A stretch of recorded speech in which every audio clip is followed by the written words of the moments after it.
looban upang maihanda ang daraanan ng iyong bugtong na anak sa kanyang pagdating. Maging dalisay nawa ang aming buong pagkatao upang maging marapat kami sa paglilingkod sa iyo. Sa pamamagitan niya kasama ng Espiritu Santo, magpasawalang hanggan. Amen. Ang lahat po'y magsiupo.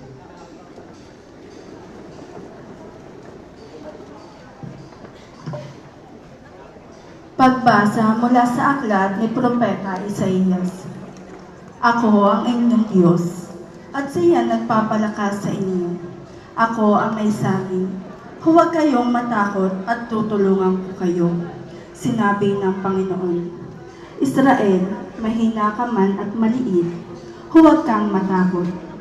Tutulungan kita, ako ang Diyos ng Israel, ang magliligtas sa iyo.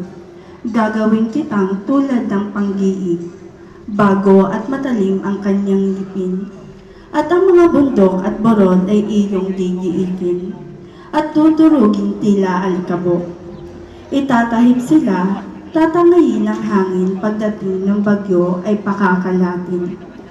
Magdiriwang dahil sa akin na inyong Diyos, pupurihin ninyo ako at dadakilain.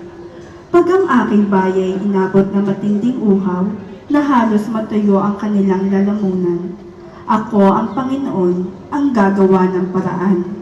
Ako ang Diyos ng Israel ay di magpapabaya. Sa tigang na borol ay magkakailog, sa gitna ng lambak, masaganang tubig ay bubukal. Aking gagawin na ang disyerto ay maging tubigan, sa tuyong lupain ay may mga batis na masusumpungan. Ang mga disyerto ay pupunin ko ng akasya at sedro, kahoy na olibo at saka ng merto, kahoy na sepre, alersis at olmo.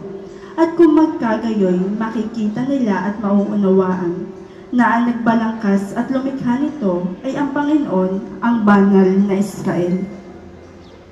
Ang salita ng Diyos. Salamat sa Diyos.